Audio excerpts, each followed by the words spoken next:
riverfront east police station तरफથી તમામ જાહેર જનતાને સૂચના આપવામાં આવે છે કે ઉપરવાસમાં વધારે વરસાદ હોવાના કારણે ધરોઈ ડેમના દરવાજા ખોલવાથી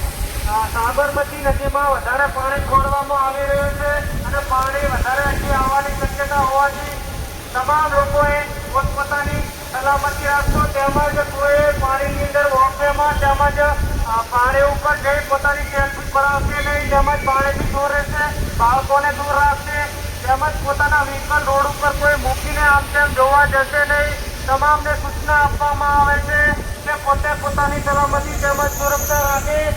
આથી તમામને સૂચના તેમજ વિનંતી કરવામાં આવે છે કે પાણીથી દૂર રહેવું તેમજ કોઈ પોતાની સેલ્ફી માટે નજીક જવું નહીં જય હિન્દ જય ભારત પાણીનું પ્રમાણ વધારે હોવાથી કોઈ નજીક જવું નહીં પોતાની સલામતી અને તકેદારી રાખશે તમામને સૂચના કરવામાં આવે છે તેમજ રિવરફ્રન્ટના રોડ ઉપર કોઈ વ્હીકલ પાર્ક કરવા નહીં તેમજ તમામે સલામતી રાખવી તેમજ પાણીથી દૂર રહેવું બધાને જાહેર સૂચના કરવામાં આવે છે કે પાણીનું પ્રમાણ વધારે છે અત્યારે વરસાદ ચાલી રહ્યો છે ઉપરવાસમાં જ્યારે એના લીધે પાણી વધારે છોડવામાં આવી રહ્યું છે જેથી તમામે સલામતી તેમજ સુરક્ષા